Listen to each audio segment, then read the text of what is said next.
Hello everyone, Nano Hyuga here. This is part 2 of What If Naruto Was in High School of the Dead Within the Apocalypse. Now you might be wondering, why is this taking so long to upload?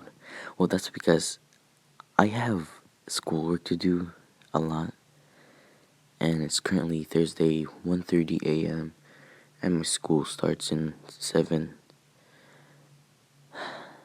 Why am I doing this to myself?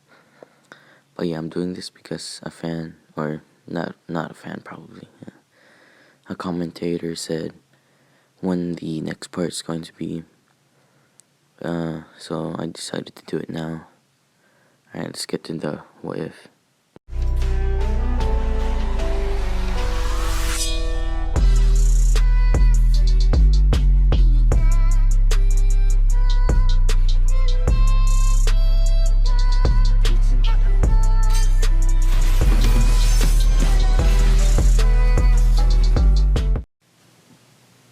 Chapter 2, Protecting the Living. Naruto stood across from the last member of the Akatsuki, Madara Uchiha. The two of them were both exhausted and pretty beaten up. You both have two things that belong to me, boy. That 9 tails and the Rinnegan that Nagato gave you. I'm still shocked that he sacrificed himself to bring those that he killed back to life. One of the wounds on Naruto's chest began to bleed again, which caused him to fall on one knee. His body began to feel a little light due to all the blood he lost.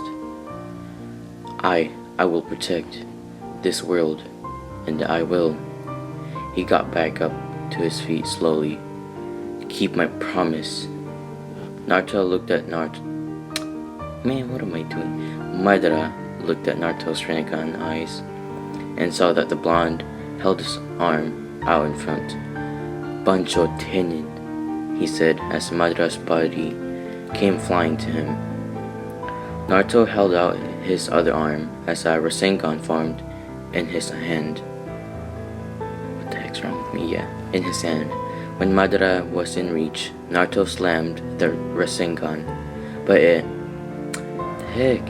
it ended up going right through Madara. The blonde stumbled forward a bit, but he kept his Rasengan formed. He turned around to see Madara with his Susanoo summoned. Susanoo raised its fist up. Nagato, the blonde thought. As his Rasengan began to change color, Conan began to grow bigger with his palm, curvy sage. It no longer was blue, and instead took on a mixture of crimson and black colors. Naruto charged at the protected Madara, while Susanoo attempted to punch the blonde.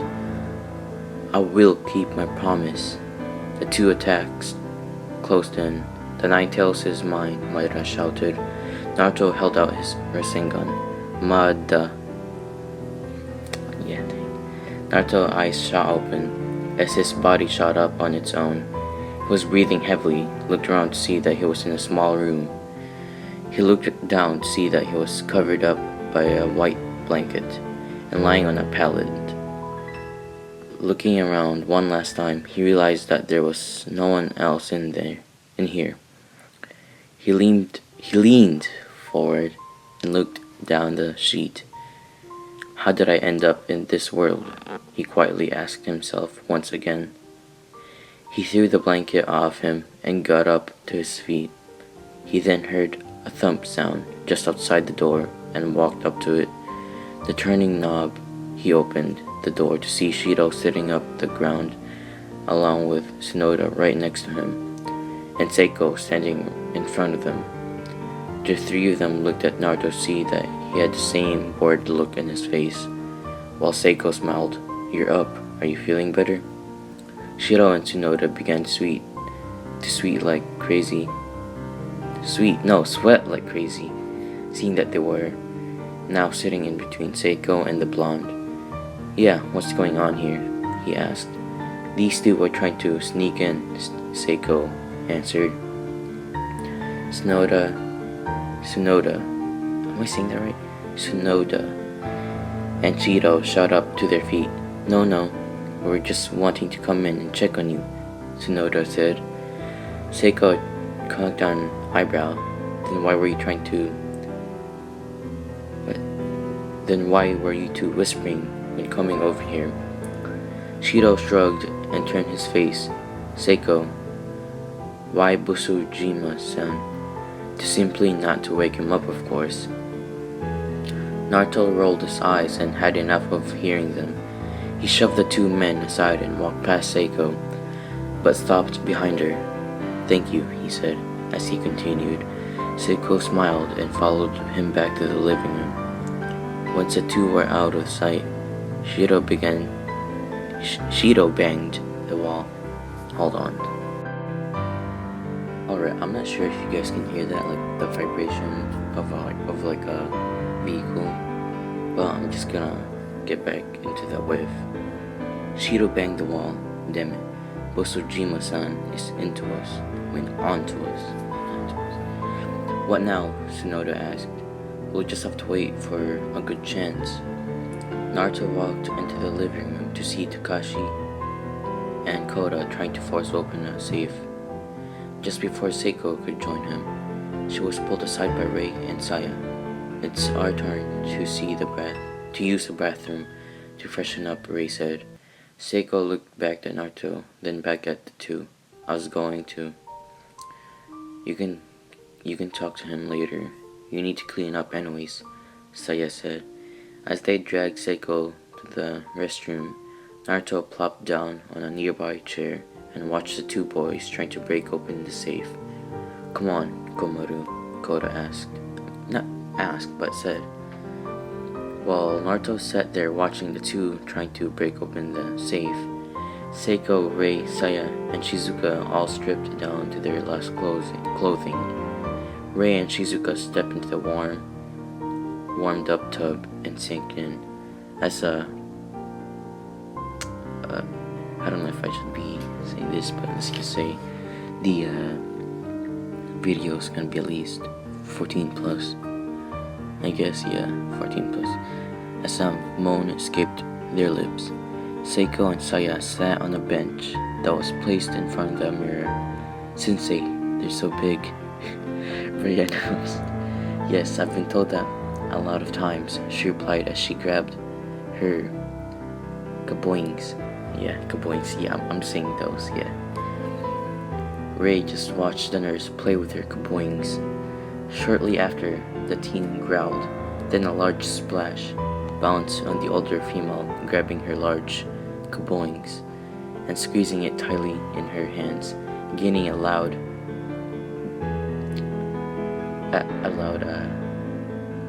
Moana. There you go, a loud Moana from the teacher. Saya washed her hair while enjoying the warm water. This is what I needed. No more Shizuka Moana.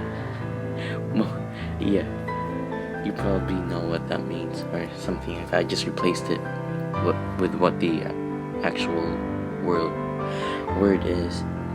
As Rei continued to play around with her large kaboings, sheesh, I think Rei's being a bit abusive, Saya mentioned, as she quickly glanced at the comical scene. I don't understand why we have to take showers together. Seiko glanced at her. Seiko glanced at her as she washed her long, slender arms. You already know the answer to that, Takagi-san, the violet-haired beauty commented. Yeah, but still. She was silenced as a blast of cold water assaulted her sensitive skin. Ah, she moaned loudly. Yeah,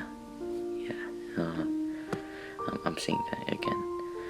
Her voice becoming hot at the sudden contact as she ducked her head down a bit. Wow, your voice is more attractive than I thought. You must drive the guys crazy, the older girl commented with a small chuckle. Saya glared at the older girl as she filled a tub of cold water. Then she quickly dumped it at Seiko's back. The violet hair beauty gave a soft and quiet Moana. At the sudden contact, she sounded more womanly. Those that stuttered there in the story, not me. Well, I kind of did that too, but yeah.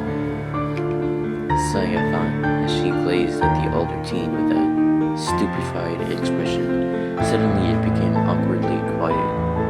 They all began to think what they would talk about next. Then one of them had a mysterious topic. What do you think of Naruto-san? Ray asked. Shizuka pursed her lips. Now that you mentioned it, I'm also curious about him.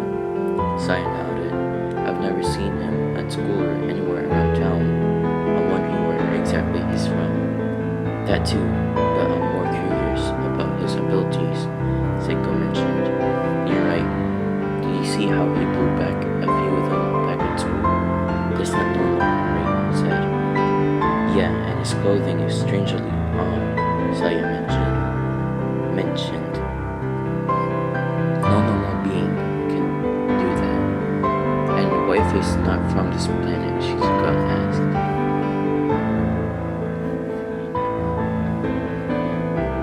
Do you think we should ask him?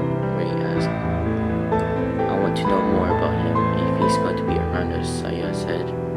Seiko nodded in agreement. She's right. We know everyone in our group is pretty well, except for Naruto-san. Okay then, so we'll all... Shizuka was interrupted as Ray once again attacked her breast. No, kaboings, yeah. Attacked her kaboings. Yeah. Shizuka moaned loudly. I'm just not gonna make up a word anymore. I'm just gonna say it. But there's probably not anymore in the next few paragraphs, you could say. Okay, I lost where I was. I lost where I was. Oh, never mind. One more time, Kota said, as the two of them pulled on the crowbar, which seemed to do the trick. The safe was forced open. Takashi fell backwards while Kota looked inside and started to drool. A sparkle lit in his eyes after seeing all the guns. A Springfield M1A1, super matched, huh? It's only semi-automatic though. That's perfect. The M14 series is a full auto. This is less wasteful when it comes to ammunition. His grin grew in size. This was a 20-round magazine. This is freaking illegal in Japan. He laid the gun down softly and reached for the other one. Oh hell yes. A Knight SR equipped with a scope, he stated. Wait, no. You can't get that kind of thing in Japan, so it must be an AR-10 that's modified from top to bottom. He cried loudly. There's even a crossbow here. Naruto tilted his head, and walked to the safe. He bent down, grabbed one from the safe. What's this? The blonde asked, as he pulled out a gun and stood straight up. Kara looked at the gun and instantly squealed. Weird, okay. That's an Ithaca M35 riot gun. Not gun, yeah, shotgun. I'm not sure how to say that. Ithaca M35 riot shotgun. I'm not sure if that's right or not, but yeah, it's a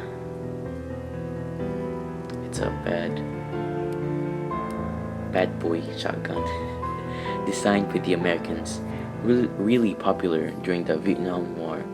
Takashi grabbed a silver handgun with 2 extra clips and an adjustable barrel and pointed it at Kota, who started to freak out. Yo, Kota, what's this? He asked. The shorter boy grinned. That, my friend, is one of the most popular pistols. The Desert Eagle Mark XIX. I don't know what number that is, but yeah, XIX. It lets you switch between all 3 calibers, he finished. Naruto examined the shotgun that he held and placed down the other guns. I have no use to whatever these things are. Kodo went wide-eyed. You don't know what guns are? Naruto looked at the shorter boy. No, he stopped. As he started to remember when he was only 13 and remembered the mission him and his team were on back in the snow country. The guards there wore chakra armor and used guns that fired kunais. He closed his eyes. Never mind, he said, as he walked out of the room to leave two messing around with the weapons. Stopping at the entrance, he looked back at the two to see that Takeshi was listening to every word Koda was saying about the weapons. The blonde blinked once and then felt a pair of arms around his neck, but not just that. He could smell the scent of liquor. Turning around, he saw Yuki wearing a black and red laced bra with black panties. It's weird to say that. It is. It's really weird to say that. Let's just say underwear. Black underwear. Yeah, let's say that. She also had a faint blush on her cheeks. Naruto-kun. I don't like saying that too.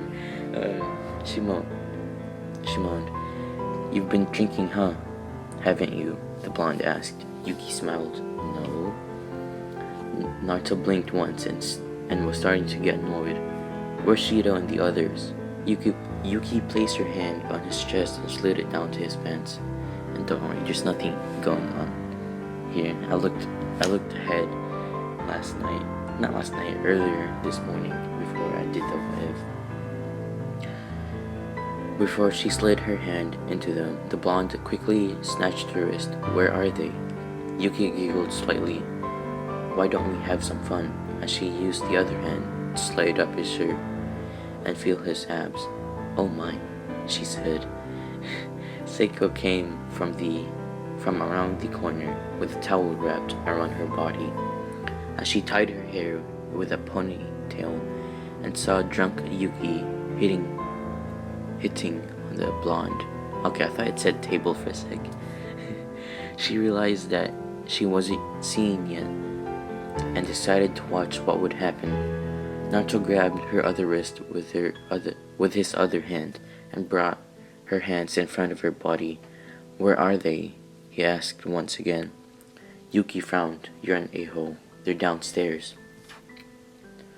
Naruto let go of her and walked right past her and when she did, he saw Seiko standing there. The towel had wrapped around her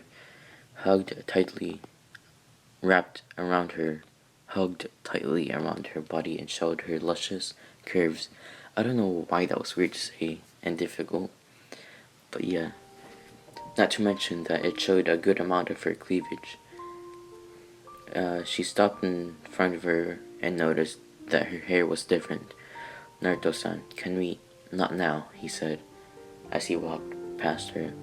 She turned around with a sad frown on her face and saw that he was heading for the stairs. Naruto came to the only room that was downstairs and could hear music playing inside. He opened the door and saw the rest of Shido's group inside.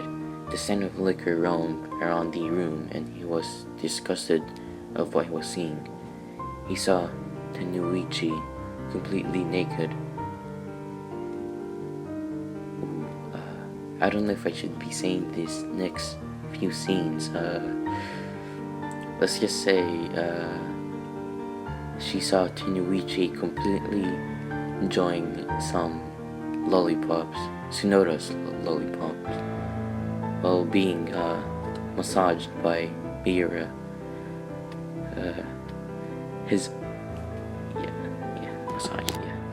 By Miura. His eyes glanced a few feet from the right to see them. To the right of them to see Kawamoto completely nude as well. She was sucking on Yamada's lollipop. Smarties, you could say. Is that the right thing? Smarties? I don't know. I can't remember. While Koro Kami was massaging her. Yeah, let's say that. The blonde walked in and spotted Shido sitting in a chair completely knocked out. Naruto came to a stop and looked at the group of guys being pleasuring the girl. Get up. Everyone except Shido were startled. I'm sorry for my trash story here. Like, I can't speak that well. I'm just not that good at it. I'm an introvert, okay? I can't help it. Naruto came to stop and looked at Shiro and looked at the group of guys being pleasuring the girl. Get up. Everyone except Shiro was startled. As the blonde stared at the girls, put your clothes on. Tenoichi and Kawamoto nodded and quickly put their school uniforms back on, while the guys pulled their pants back up. I thought those were guys. Let's just continue.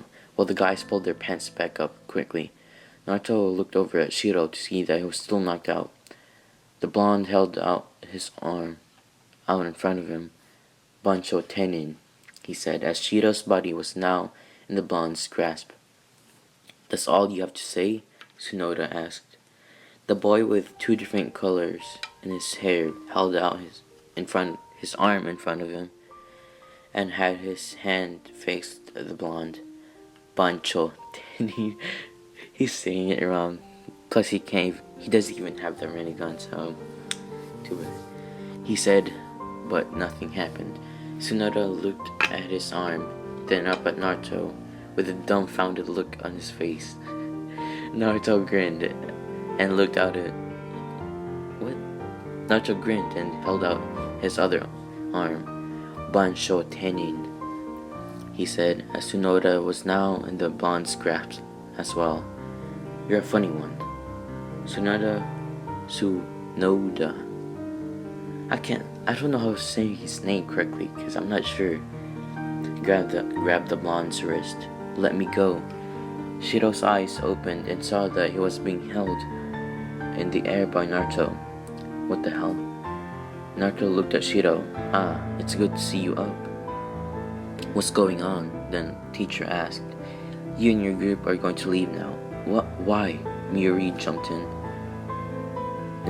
Is that the other dude? Guys, please tell me. I can't tell. I don't want mindless people in my group. What if we refuse? There you go. Miuri asked. Naruto grinned as he dropped both Tsunoda and Shiro and performed a few hand signs. Everyone had no clue what the blonde was doing. But then the blonde slammed his hand. Alright, sorry for the stop or the pause. Let's just continue. But then the blonde slammed his hand on the ground as he acted like he grabbed something from beneath the floor. He pulled his hand up as a perfectly clean and sharp sword came out from under the floor. Once he pulled it out from below, he whipped around the sword to his side. Then allow me to go ahead and end your lives here. Shiro and his group were beginning to panic that the blonde was willing to kill them if they all refused to leave. Naruto lifted the sword and pointed the very tip of it right between Shiro's eyes. So, what's it going to be? Naruto turned his head to the door, hearing gunshots from above. He snapped his head back and glared at Shiro. You all stay here, he said coldly, and left the room. Naruto ran into the living room to see the door to the balcony opened and heard another gunshot. He quickly ran out of the door to see Kota shooting down at the streets. Okay, sorry, I had to burp. I should have cut that part out, but I'm not going to. I'm too lazy. I want to take a nap. I didn't get much sleep. He quickly ran out the door to see Kota shooting down at the streets. The blonde looked outside to see several of the dead walking towards some home not too far from their position. His eyes locked onto when they were where to where what? That doesn't make sense. His eyes locked onto what they were after. There you go. And saw Takashi fighting off a few of them, trying to protect a little girl that seemed to be around 7 years old.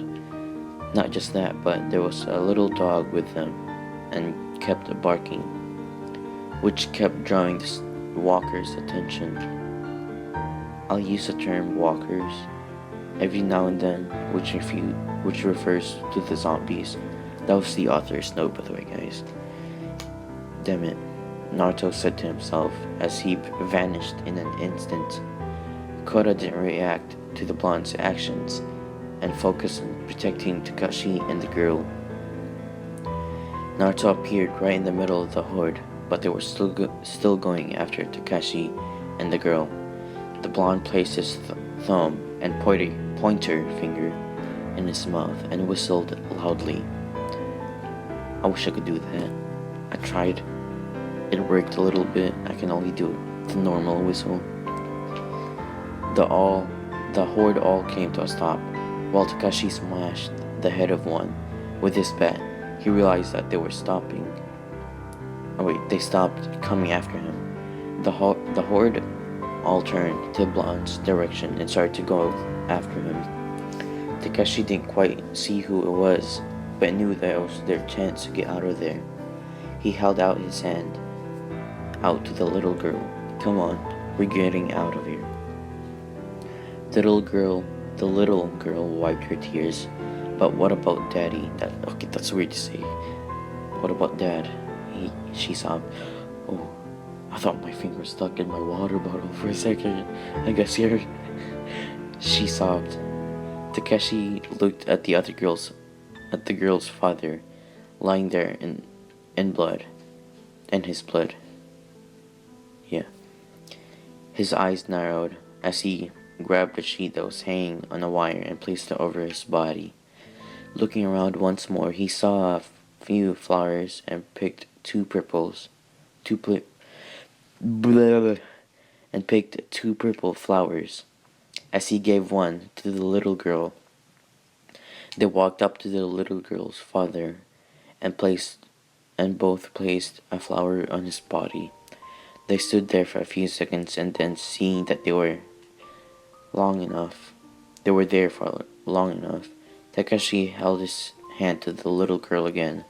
Let's go. The little girl nodded as she grabbed his hand. Takashi walked out to the yard and saw a clear path back to the house. They picked up the pace, hurrying to get back, while the dog was close behind. Naruto was slicing heads off the walkers one by one. Every time he thought he was getting close to being done, more just kept appearing before him. Damn it, they just keep coming. Whoa there. He sliced the head of one of the other. I'm sorry about that. Naruto was... No, he sliced the head of another one, but one grabbed his jacket from behind and started to pull him. Naruto struggled, but then he slid his arms out of his jacket, letting his jacket being taken. Blonde fought back the walkers as he looked to see that Takashi and the little girl, along with the dog, finally reached the gate. He saw that the gate opened and that they made it back inside. Once they were in, the gate quickly closed, which caused the blonde to smile weakly, swinging the sword in a full 360-degree spin. Several heads of the walkers flew up in the air. I don't know how that's possible, but okay. The blood splattered all over his body. Some of it managed to get on his face. He looked around again and saw that they were not just letting it up, as more and more just kept coming. Weird again, but okay. Looks like I won't be able to get any sleep tonight, he said to himself as he looked at the moon. Naruto fought against an army of Zetsus and saw that Sakura, Sai, and Kiba were getting tired. He remembered that their mission was to ambush and capture Kabuto. And also, guys, who's your favorite Naruto character in the anime? Mine's Shikamaru. He's a really good character in my opinion. I don't care what you say about him. He's still my favorite character. It's pretty cool. If they kept going on like this, they wouldn't be able to complete the mission. You three go ahead. I'll handle all of them, Naruto shouted. They all looked at Blonde. Are you crazy? There's way too many of them, Kiba yelled. Kiba is right, Naruto. You can't just take all of them on, Sakura said. The blonde's lips formed into a small smile. Don't worry, just go and complete the mission. We can't, Naruto. We're not just going to leave you behind, Sakura continued. Naruto looked at Kiba, wished that Inuzuka looked closely in the blonde's eyes, and saw that Naruto wasn't playing around. Kiba nodded as he grabbed Naruto's arm. Come on, he yelled as Sakura began to run with Kiba by force, while Sai was close behind. Naruto, I'm not gonna do that scream of Sakura, it's just so stupid. I don't like her, to be honest. She's okay, but I still don't like her. Naruto, Sakura screamed as she saw all the Zetsu closing in on the blonde. However, she saw that sheepish.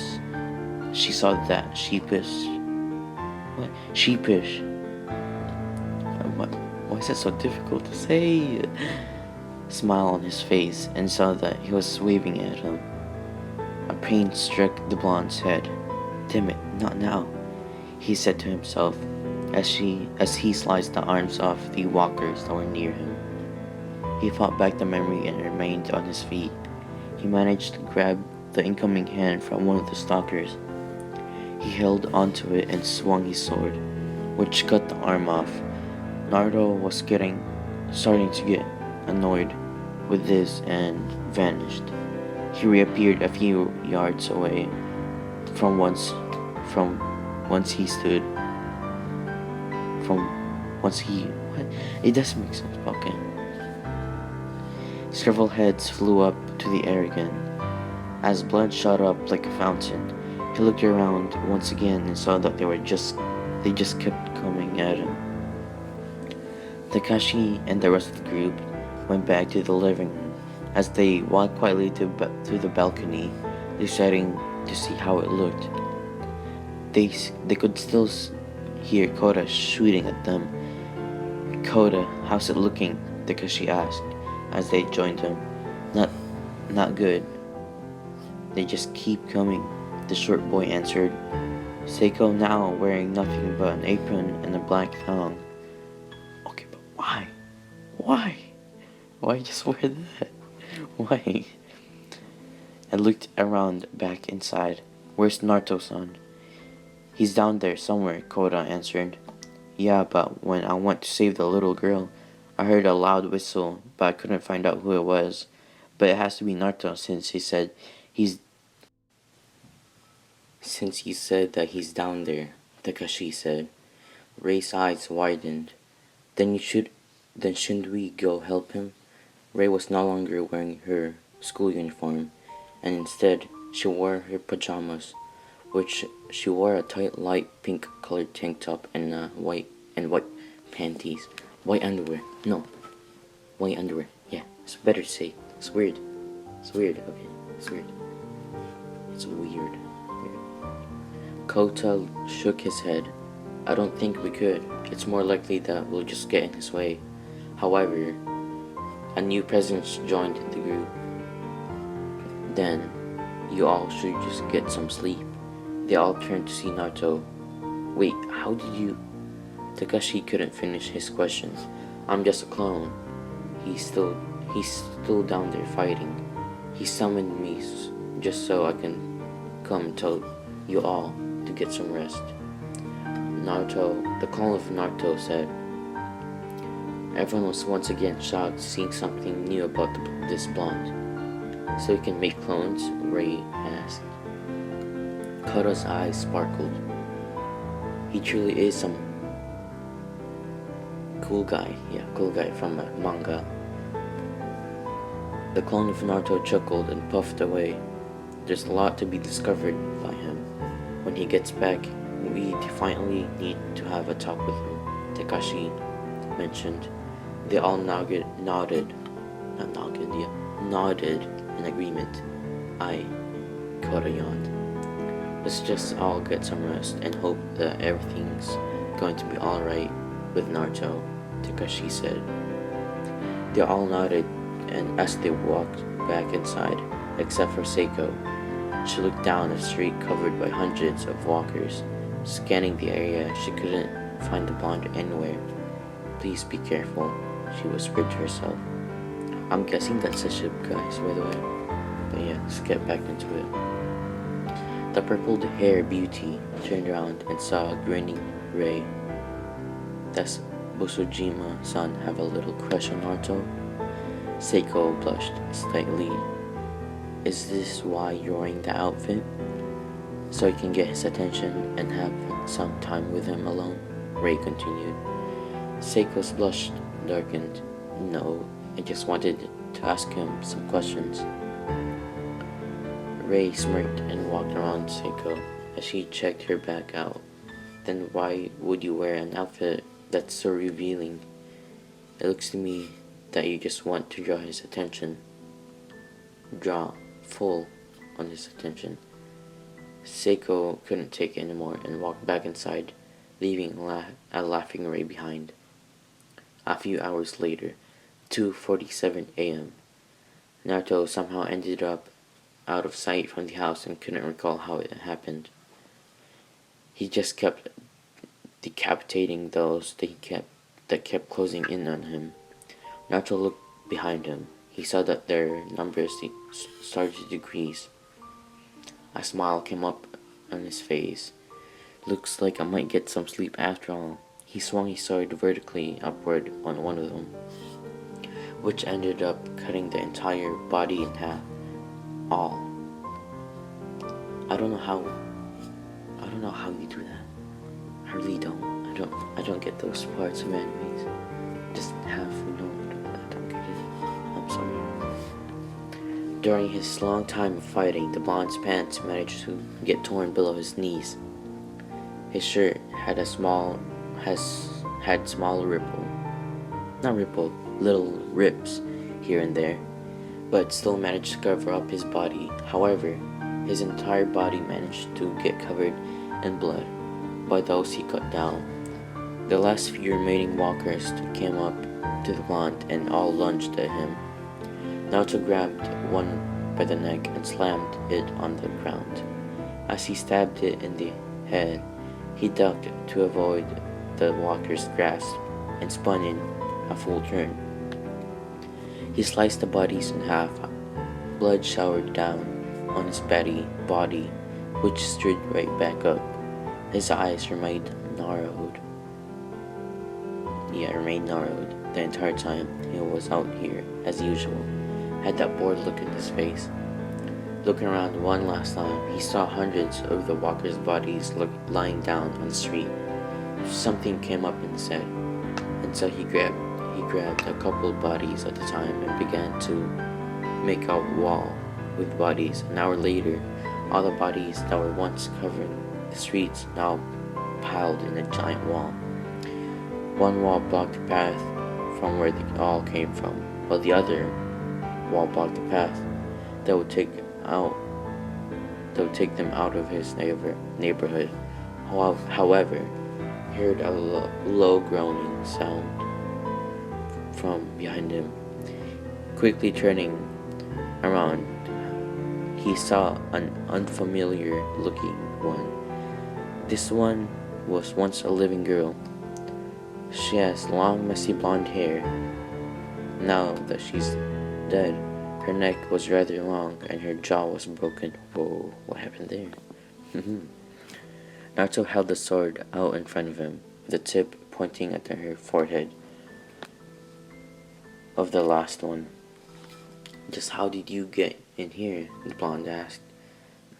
Okay, before we continue on, does anyone remember this the spitter in Left 4 Dead 2? Because this just reminded me of it, and if you know what that game is, then good for you. It's a really good game.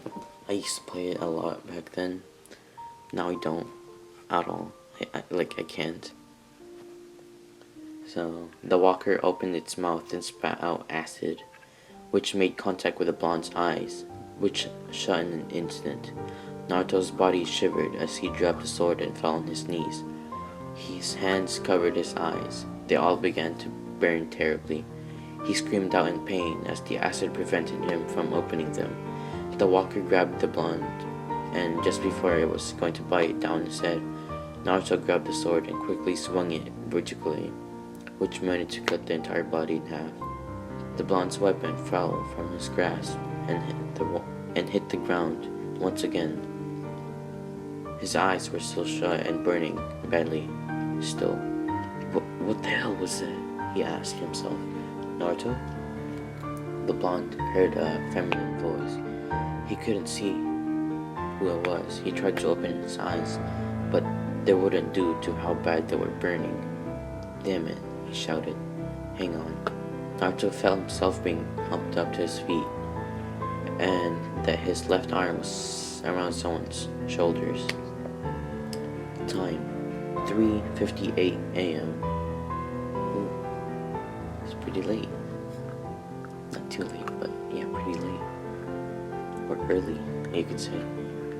Naruto was now sitting on a bed with the same girl that brought him back inside. He managed to wipe up all the blood off his face with a towel. She sat behind him on the bed and began to wrap his eyes with bandages. You seem to always surprise us, Naruto-san. The blonde sat there and couldn't recognize the voice. If only he had spent more time with the others, he might have figured out who it was. I'm just doing what it takes to keep people alive, he replied. The blonde remembered. Why aren't you asleep? I was still worried, she answered as she finished tying the bandage. She maneuvered herself to where she was now sitting in front of him and facing him. She saw that his bandage covered his eyes, that he cocked an eyebrow from her answer. Please don't, he said. Why? She asked. Because I don't know how much longer I'm going to stick around. What? Yeah, wait. She grabbed the bottom of the blonde's shirt, which he could tell she was trying to remove it. He raised his arms up, which she then pulled it right off. You plan on leaving us? The girl's eyes shocked at the blonde's topless body. He saw his tan skin and his well-framed eight-pack. Okay, now that's too cheesy. What? Alright. Along with this chiseled chest, the girl blushed lightly. Well, before I go any further, whom am I speaking to? Seiko. Well, whether you believe me or not, I'm not from around here. Seiko tilted her head a bit. What do you mean? I'm not from this world. Seiko grinned slightly. Well, some of us began to think that since the way you fight wasn't normal. Naruto kept his hand up, acting like he was looking at her, even though he couldn't see her. Well, I'm from a place called the Elemental Nations. To be exact, in the Fire Country, in the village of Konoha. Seiko looked at the temporarily blind blonde. Well, what was it like? A lot different. Everything in this world has a lot more technology compared to mine. We don't have whatever it was we were in when we first met. Those guns Kota found are way advanced than what I've seen in mine. Naruto, not Naruto. The people here are the people here are a lot weaker compared to the people from my world. Answered completely honest. Seiko frowned at his last comparison. I'm not trying to say it offensively. It's just that in my world, everyone's at war with each other. Majority portion of the population trained to become shinobi, or ninja, I guess. And also kunoichi. I didn't say it in this one, but yeah, kunoichi, female version of shinobi. I guess I should say from their childhood, he explained to her. Seiko pursed her lips and blinked once. As her left eyebrow rose, so you're saying you're a ninja? Naruto held out his arm, with his hand open between the two, as a ball of chakra formed in the palm of his hand. Seiko looked at the mysterious ball that formed in his hand and saw how beautiful it was. Just the color of it made her like it. Yes, Naruto answered. The ball of chakra vanished as Seiko took a deep breath. How young were you when you started? I was 7 years old. Seiko's eyes widened. So young. So it's like some kind of military formed, right? What rank were you? Naruto's head lowered, looking like he was looking at his hand. At his hands. Anbu, he answered. Never hearing such a word like that, she had no clue how high that rank was. How high was that rank? It's pretty high. Anbu are high-level shinobi that work for the leader of their village, which is the Hokage. As an Anbu, you are always assigned a very high-ranking mission from the Hokage themselves. Yeah. The missions were assignment, assassination, capture, escort, or infiltration. We could always work in teams. Seiko narrowed his eyes. I see. Seiko was fishing. His eyes weren't so bad. That way he could get a good look of his eyes. Who were your teammates? Naruto kept acting like he was staring at his lap. I wasn't really specifically assigned to a permanent team. They always had me hop from one team to a different one. Although I was partnered with one woman quite a bit that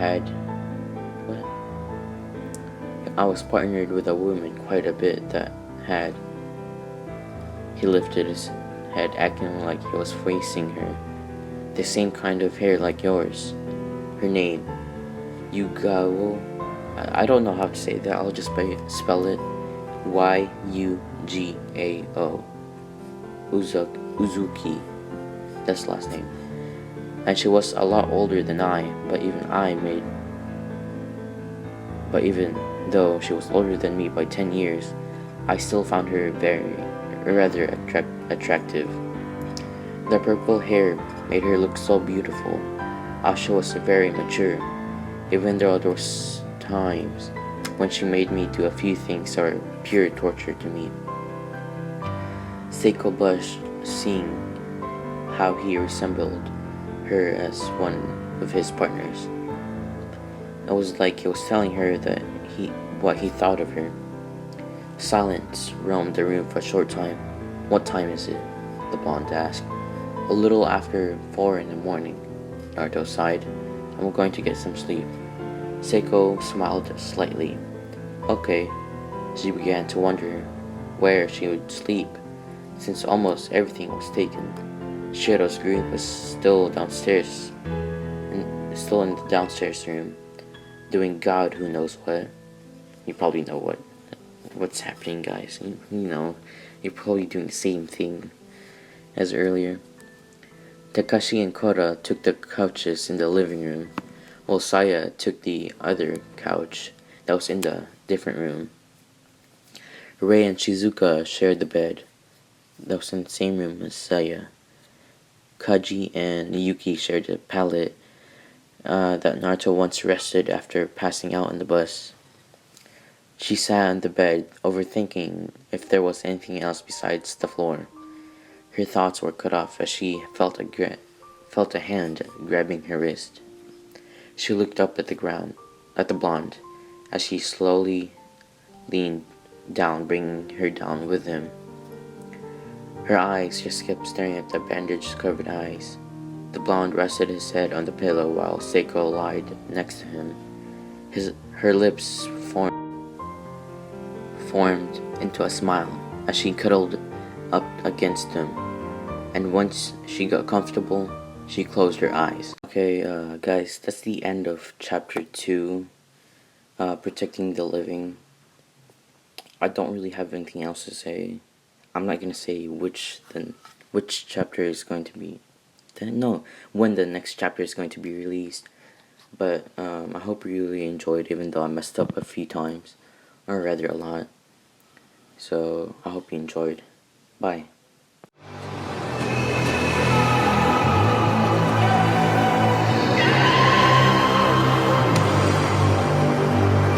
神羅転生